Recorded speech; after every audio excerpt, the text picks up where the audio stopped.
ಶ್ರೀಗುರುಭ್ಯೋ ನಮಃ. ಹರಿ ಓಂ.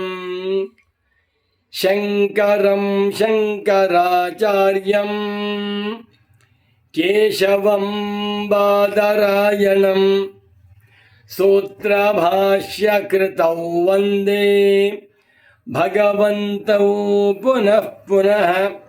ಶ್ರುತಿಸ್ಮೃತಿಪುರಾಣಾನಾಂ ಆಲಯಂ ಕರುಣಾಲಯಂ ನಮಾಮಿ ಭಗವತ್ಪಾದಶಂಕರಂ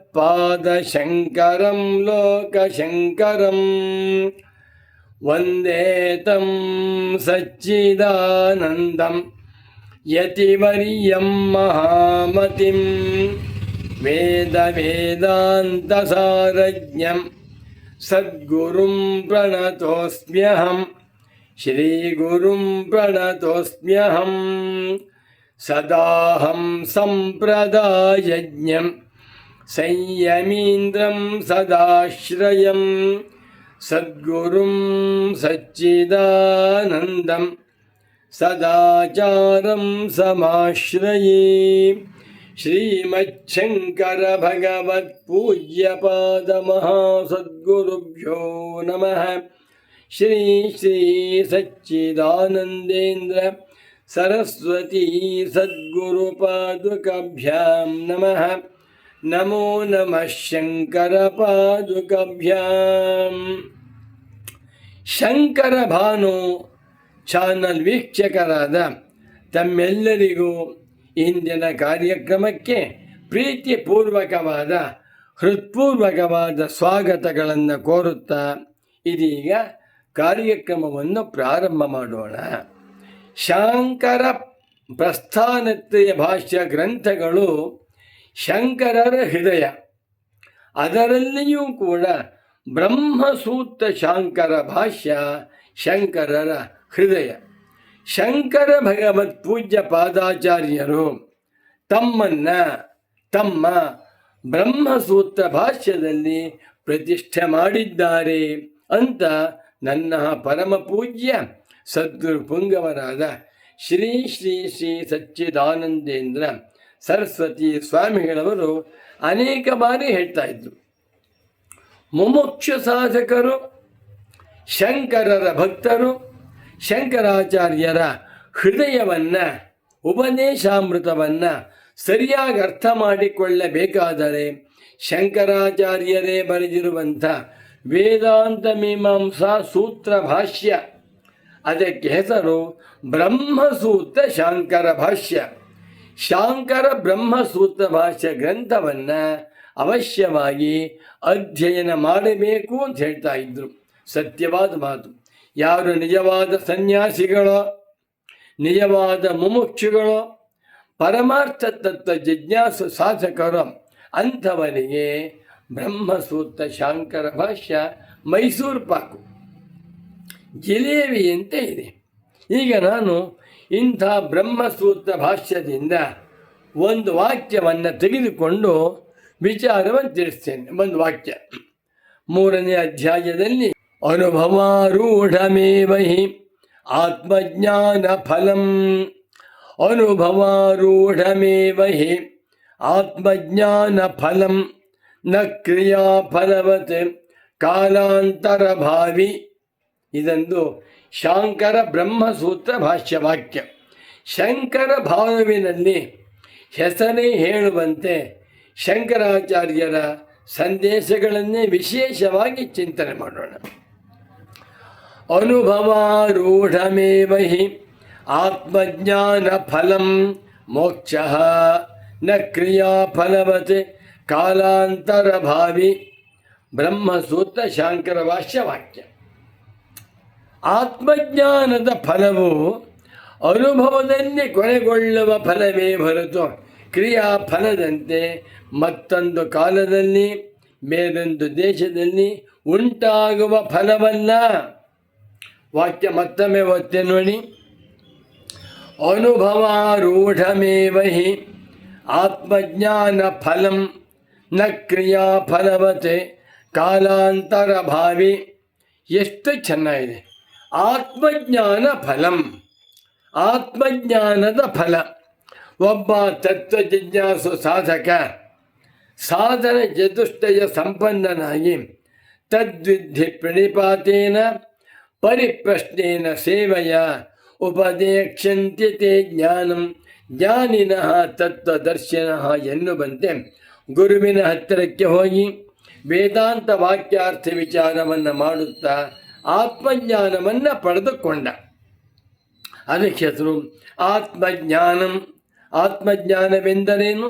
ನಾಹಂ ದೇಹ ನೇಂದ್ರಿಯಾಣ್ಯಂತರಂಗಂ ನಾಹಂಕಾರ ಪ್ರಾಣವರ್ಗೋ ನ ಬುದ್ಧಿ ದಾರಾಪತ್ಯ ಕ್ಷೇತ್ರಮಿತ್ಯಾದಿ ದೂರ ಸಾಕ್ಷಿ ನಿತ್ಯ ಪ್ರತ್ಯಗಾತ್ಮ ಶಿವೋಹಂ ಚಿದಾನಂದ ರೂಪ ಶಿವೋಹಂ ಶಿವೋಹಂ ಅನ್ನುವಂಥದ್ದು ಆತ್ಮಜ್ಞಾನ. ಆತ್ಮಜ್ಞಾನವಾಯಿತು. ಇದರ ಫಲವೇನು? ಮೋಕ್ಷ. ಸಕಲ ಬಂಧನಗಳಿಂದ ಬಿಡುಗಡೆ, ಶೋಕ ಮೋಹಗಳಿಂದ ಬಿಡುಗಡೆ, ರಾಗ ದ್ವೇಷಗಳಿಂದ ಬಿಡುಗಡೆ, ಕ್ರಿಯಾ ಕಾರಕ ಫಲಗಳಿಂದ ಬಿಡುಗಡೆ, ಜನ್ಮ ಜರ ಮರಣದಿಂದ ಬಿಡುಗಡೆ, ಸತ್ವಗುಣ ರಜೋಗುಣ ತಮೋಗುಣದಿಂದ ಬಿಡುಗಡೆ, ಮಾನ ಅಪಮಾನಗಳಿಂದ ಬಿಡುಗಡೆ, ಧರ್ಮ ಧರ್ಮಗಳೆಂಬ ಸಂಕೋಲೆಗಳಿಂದ ಬಿಡುಗಡೆ. ಇದು ಮೋಕ್ಷ. ಈ ಮೋಕ್ಷ ಫಲ ಯಾವಾಗ ಉಂಟಾಗುತ್ತೆ? ಈಗ ಬ್ರಹ್ಮಜ್ಞಾನವೇನೋ ಆಯಿತು, ಮೋಕ್ಷ ಫಲ ಸತ್ತ ಮೇಲಾಗುತ್ತೆ ಅನ್ನುವುದು ಅಲ್ಲ. ಅನುಭವಾರೂಢಂ ಅನುಭವಾರೂಢಮೇವ. ಅನುಭವಕ್ಕೆ ಬರುತ್ತದೆ, ಅನುಭವಕ್ಕೆ ಬರುತ್ತದೆ, ಅನುಭವಕ್ಕೆ ಬಂದೇ ಬರುತ್ತದೆ ಅಂತ ಧೈರ್ಯವಾಗಿ ಹೇಳ್ತಾ ಇದ್ದಾರೆ. ಊಟ ಮಾಡಿದೆ, ಹಸಿವು ಯಾವಾಗ ಹೋಗಬೇಕು? ಇವತ್ತೇ ಹೋಗಿ. ನಾ ಬೆಳಿಗ್ಗೆ 8 ಗಂಟೆ ಊಟ ಮಾಡಿದರೆ ಮುಂದಿನ ತಿಂಗಳು ಹಸಿವು ಹೋಗುತ್ತದೆಯಾ? ಇಲ್ಲ. ಊಟ ಮಾಡಿದ ಕೂಡಲೇ ಹಸಿವು ಹೋಗುವಂತೆ ಬೆಂಕಿಯನ್ನು ಮುಟ್ಟಿದೆ, ಯಾವಾಗ ಸುಡುತ್ತದೋ? ನಾಳೆ ಸುಡುತ್ತೆ ಅಲ್ಲ, ಯಾವಾಗ ಮುಟ್ತೀರೋ ಆಗಲೇ ಸುಡುತ್ತೆ. ಅದೇ ರೀತಿಯಲ್ಲಿ ಆತ್ಮಜ್ಞಾನ ಫಲಂ ಶೋಕಮೋಹ ರಾಹಿತ್ಯಂ ಮೋಕ್ಷ ಅನುಭವಾರೂಢಮೇವ. ಅನುಭವಕ್ಕೆ ಬರುವಂಥ ಫಲವೇ ಹೊರತು ನತು ಕ್ರಿಯಾಫಲವತ್ ಕಾಲಾಂತರ ಭಾವಿ. ಕರ್ಮಗಳ ಫಲಗಳು ಕಾಲಾಂತರ ಭಾವಿ. ಅನ್ಯ ಕಾಲ ಕಾಲಾಂತರ, ಬೇರೊಂದು ಕಾಲದಲ್ಲಿ, ಬೇರೊಂದು ದೇಶದಲ್ಲಿ, ಬೇರೊಂದು ದೇಹದಲ್ಲಿ ಪಡೆದುಕೊಳ್ಳಬೇಕಾಗಿರುವಂಥ ಫಲ. ಇದನ್ನು ಪಾಠ ಮಾಡುವಾಗ ನನ್ನ ಪರಮ ಪೂಜ್ಯ ಸದ್ಗುರು ಪುಂಗವರಾದ ಶ್ರೀ ಶ್ರೀ ಶ್ರೀ ಸಚ್ಚಿದಾನಂದೇಂದ್ರ ಸರಸ್ವತಿ ಸ್ವಾಮೀಜಿಯವರು ಒಂದು ಮಾತು ಹೇಳಿದರು. ನೋಡಪ್ಪ, ಯಜ್ಞದಾನ ಧರ್ಮಗಳನ್ನು ಮಾಡ್ತಾರೆ, ಯಜ್ಞದಾನ ತಪಸ್ಸು ಮಾಡ್ತಾರೆ. ಫಲ ಯಾವಾಗ? ಈ ಜನ್ಮದಲ್ಲಿ ಅಲ್ಲ, ಮುಂದಿನ ಜನ್ಮದಲ್ಲಿ. ಎಷ್ಟೋ ಜನ ಪುಣ್ಯಾತ್ಮರು ಬೇಕಾದಷ್ಟು ಯಜ್ಞವನ್ನು ಮಾಡ್ತಾರೆ, ಅವರ ಕುಟುಂಬದಲ್ಲಿ ರೋಗ ರುಜಿನ ತಾಪತ್ರೆಯ ತುಂಬಿಕೊಂಡಿರುತ್ತೆ. ಏನು ಸ್ವಾಮಿ, ಇಷ್ಟೆಲ್ಲ ಒಳ್ಳೆಯ ಕರ್ಮವನ್ನು ಮಾಡ್ತಾ ಇದ್ದೇವೆ, ನಮ್ಮ ರೋಗ ರುಜಿನಾದಿಗಳು ಬಂದಿವೆಯಲ್ಲ ಅಂದರೆ ಮುಂದಿನ ಜನ್ಮದಲ್ಲಿ ಫಲವನ್ನು ಕೊಡುತ್ತವೆ. ಶಾಸ್ತ್ರದಲ್ಲಿ ವಿಹಿತವಾಗಿರುವ ಯಾವುದೇ ಶಾಸ್ತ್ರೀಯ ಕರ್ಮಾನುಷ್ಠಾನಗಳನ್ನು ಮಾಡಿದಂಥವರಿಗೆ ಫಲಗಳು ಈ ಜನ್ಮದಲ್ಲಿ ಅಲ್ಲ, ಮುಂದಿನ ಜನ್ಮದಲ್ಲಿ. ಈ ಕಾಲದಲ್ಲಿ ಅಲ್ಲ, ಮುಂದಿನ ಕಾಲದಲ್ಲಿ. ಈ ದೇಹದಲ್ಲಿ ಅಲ್ಲ, ಇನ್ನೊಂದು ದೇಹದಲ್ಲಿ. ದೇಶಾಂತರದಲ್ಲಿ, ಕಾಲಾಂತರದಲ್ಲಿ, ದೇಹಾಂತರದಲ್ಲಿ ಉಂಟಾಗುವ ಕರ್ಮಫಲಗಳು ಮುಂದಾಗುತ್ತೆ. ಕಾಲಾಂತರ ಭಾವಿ, ಮುಂದಿನ ಕಾಲದಲ್ಲಿ ಉಂಟಾಗುವ ಫಲ. ಆದರೆ ಬ್ರಹ್ಮಜ್ಞಾನದ ಫಲ ಮೋಕ್ಷ ಹಾಗಲ್ಲ. ಬೆಂಕಿ ಮುಟ್ಟಿದ ಕೂಡಲೇ ಸುಡುವಂತೆ ಯಾವಾಗ ಆತ್ಮಜ್ಞಾನವಾಯಿತೋ, ಆತ್ಮಜ್ಞಾನವಾದ ಕೂಡಲೇ ಅಜ್ಞಾನವು ನಿವೃತ್ತಿಯಾಯಿತು. ಅಜ್ಞಾನ ನಿವೃತ್ತಿಯಾದ ಕೂಡಲೇ ಅವನಿಗಾಗುವ ಫಲವೇನು?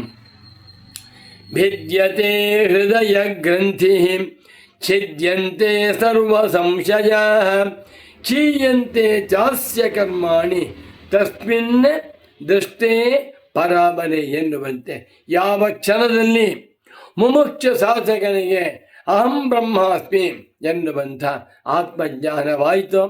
ಆ ಕಾಲದಲ್ಲಿಯೇ ಅವನಿಗೆ ಎಲ್ಲ ಕರ್ಮಗಳು ಕರಗಿ ಹೋದವು, ಎಲ್ಲ ಅವಿದ್ಯಾ ಗ್ರಂಥಿಗಳು ಕತ್ತರಿಸಲ್ಪಟ್ಟು ತುಂಡು ತುಂಡಾಗಿ ಹೋದವು. ಅವನಿಗೆ ಅವಿದ್ಯಾ ಕಾಮಕರ್ಮಗಳ ಬಂಧನ ಸಂಪೂರ್ಣ ನಾಶವಾಗುತ್ತೆ. ಆದ್ದರಿಂದ ಅನುಭವಾರೂಢಮೇವ ಹಿ ಆತ್ಮಜ್ಞಾನ ಫಲಂ. ವಾಕ್ಯವನ್ನು ಗಟ್ಟಿ ಮಾಡಬೇಡಿ.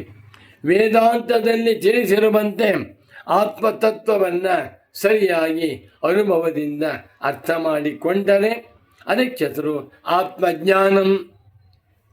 ಅದರ ಫಲವನ್ನು ಬದುಕಿರುವಾಗಲೇ ಎಲ್ಲ ಮಾನವರು ಅನುಭವಿಸಬಹುದು, ಕರ್ಮ ಫಲದಂತೆ ಆಮೇಲೆ ಅಲ್ಲ.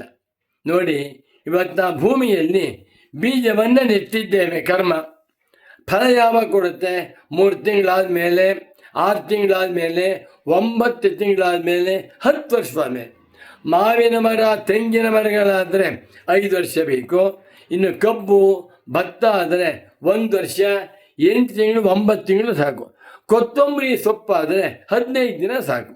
ಒಟ್ಟಿನಲ್ಲಿ ಇವತ್ತು ಬಿತ್ತನೆ ಮಾಡಿದರೆ ಆಮೇಲೆ ಫಲ. ಕರ್ಮಜ್ಞಾನ ಫಲವೆಲ್ಲ ಅನಂತರ, ಆದರೆ ಆತ್ಮಜ್ಞಾನದ ಫಲ ಸದ್ಯ ಫಲ. ತಮೇವಂ ವಿದ್ವಾನ್ ಅಮೃತಃ ಇಹ ಭವತಿ. ಈಗಲೇ ಅಮೃತಾತ್ಮನಾಗುತ್ತಾನೆ ಎಂದು ಶ್ರುತಿಯು ಹೇಳುತ್ತಿರುವುದರಿಂದ ಆತ್ಮಜ್ಞಾನದ ಫಲವಾದ ಮೋಕ್ಷ ಕರ್ಮ ಫಲದಂತೆ ಸತ್ತ ಮೇಲೆ ಅಲ್ಲ ಎನ್ನುವಂಥ ದಿವ್ಯ ಮಂಗಳ ಸಂದೇಶವನ್ನು ಭಗವತ್ಪಾದ ಶಂಕರರು ತಮ್ಮ ಬ್ರಹ್ಮಸೂತ್ರ ಭಾಷ್ಯದಲ್ಲಿ ತಿಳಿಸಿದ್ದಾರೆ.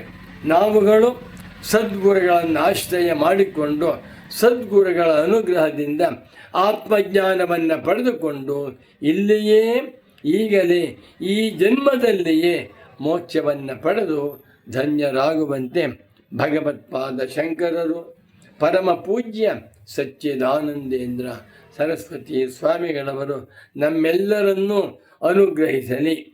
ಓಂ ಶಾಂತಿ ಶಾಂತಿ ಶಾಂತಿ.